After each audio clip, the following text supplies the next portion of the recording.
Silk Road, again, they used not only caravans to get across the Silk Road, they used ships. Now, I want to remind you, in China, no Chinese, as far as you know, ever started out in China and wound up in the Mediterranean. Their goods would go to a middleman and in turn be passed to another middleman. Now the sailors, now a lot of them even are known to have arrived in this part of the world.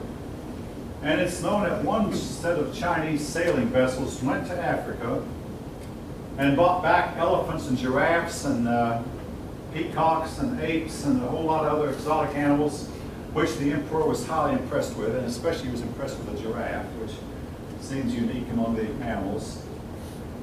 But as far as we know, they never rounded. Now, they never rounded Africa and went to Europe, even though there is a rumor that early Chinese oceanographers had overspread the whole globe and had mapped the whole globe. But this is something that cannot be completely verified as of the moment. We do know it's now established that California and might have gone to Alaska also, but possibly never went down here to South America and never figured out how to get around the Americas. They went so far, folk, and instead of keep on going farther, they stopped.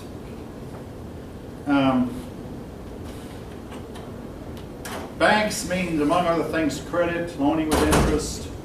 Again, all of which you cannot have without a, you can't have complex economy without these things.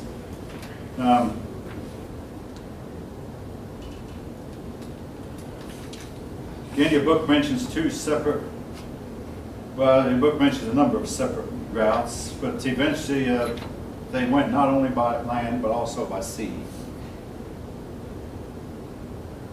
All right. Cities began to grow, and again, this is part of what it takes to create a system of manufacturing. You have to get more and more people off the farm and into the factory or into the business, into trade businesses, instead of just growing crops.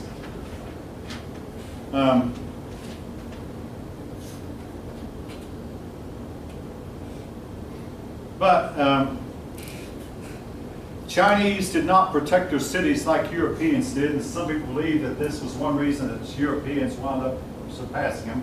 The Europeans wound up saying to their cities, hey, you're exempt from taxes, you can pay a lower tax because we want to encourage the growth of our cities. And the Europeans encouraged people to move into the cities. The Chinese, in general, did not.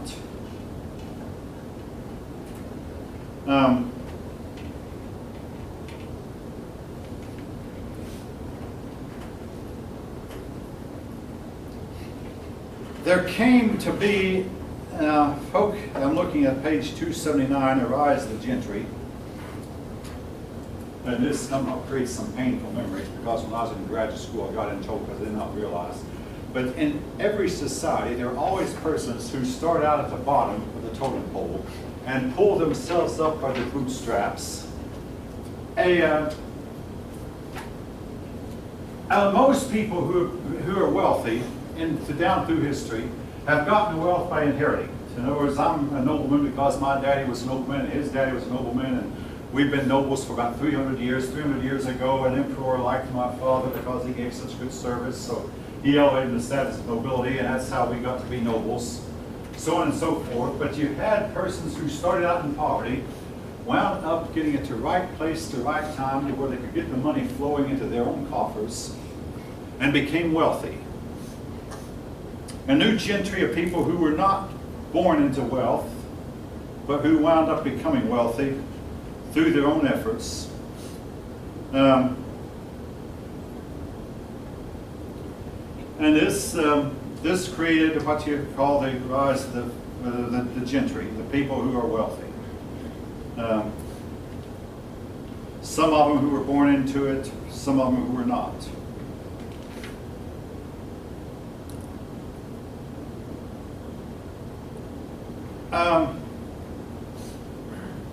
Skipping over to women,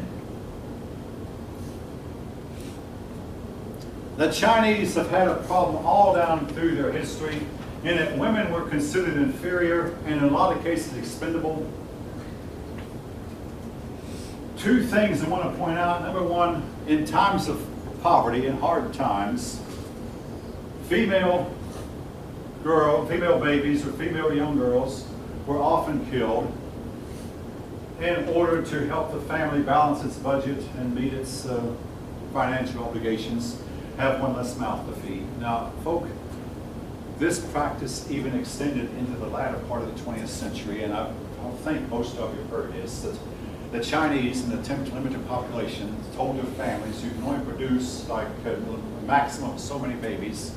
And because the Chinese men wanted to make sure that they had persons to carry on a family name, they would kill their female babies. And it seemed not to realize without females growing up, they're not going to carry on the family name anyway. And he wound up with a generation of men growing up who couldn't find wives because the men greatly outnumbered the women. Now, how many of you have heard this from other sources? Yes, several of you, yeah. I know this, I mean, as horrible as this may sound, I keep hearing that it actually went on, even in my own lifetime. And to some extent might still be going on because of the Chinese are trying desperately to limit their population. They're going to claim they have too many people. But in hard times, women, females were considered expendable. And to make themselves more attractive to the men, Chinese women would, from the time they were really young, I mean, their parents from the time they were really young, would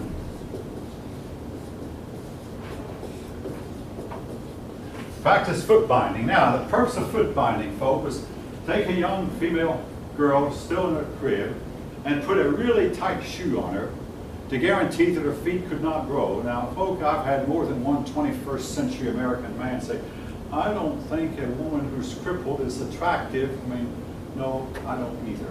But then we're Americans, and most of us wouldn't consider it. But basically, the foot binding made them grow up crippled. Yes? There's like a weird story behind that. Well, go ahead. Tell if you can tell it loudly enough. It was apparently I think it was like during the, I forget which dynasty it was, but an emperor had a fixation with a dancer who had really tiny feet. So he decreed that the symbol of beauty, the smaller the foot is, the more beautiful the woman is. So there was different shoe sizes, and if you could get your foot into that shoe, that you would be classified under it.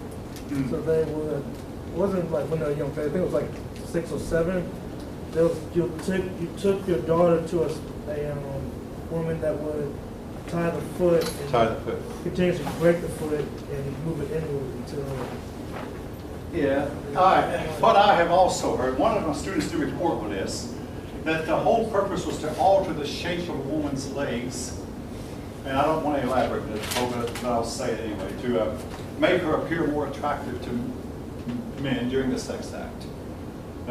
Again, I wouldn't consider a crippled woman attractive, but nevertheless, this was the idea behind the foot binding. It made them appear more attractive to Chinese men. Now, in Western culture, and I don't see anyone here with that now, but American women would often, used to more than now, but would wear high-heeled shoes. Now, I don't see as much of that as I once did, but the purpose, I mean, my mother explained to me as a whole, the purpose was to try to look more attractive as well as maybe a little bit taller, but wear high heels.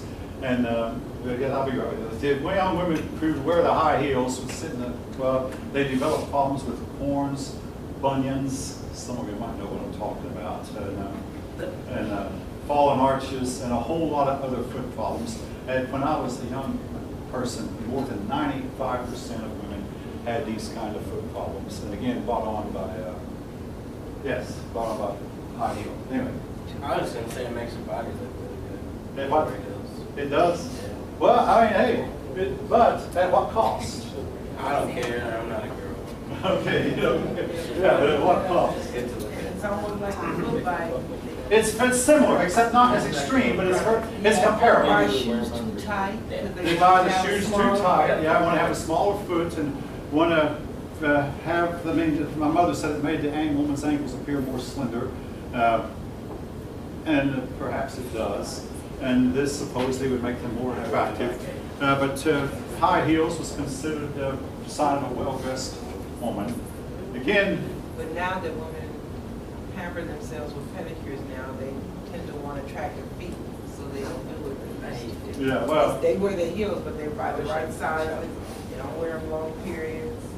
yeah, occasionally. I mean, well, I have 2 daughters, and they both have had high-heeled shoes from time to time, which they might wear less often than once a week. They want their feet to. Every once in a while, put them on, and yes, it would cause cramps in their legs, among them, not to mention the fallen arches and the corns and bunions and ingrown toenails. And yeah, that's the thing, I said, ingrown toenails. And speaking of ingrown toenails, I mean, I've had 4 ingrown toenail surgeries in my time. And I finally got it all cured up. It took 4 years. It's the way you cut their toes, right? It's the way you- It started, let me tell you, it started when I was a teenager, and I told my dad about it. He did nothing at all. So when my teenage son told me he had a problem, I said, well, we're getting you to a podiatrist right with me. Again, I wound up waiting until I was in my 40s, and finally, I had Lockheed Insurance. I took a few days off and had some toenails worked on. Yeah, but anyway, ingrown toenail, all these problems that we still have. All right.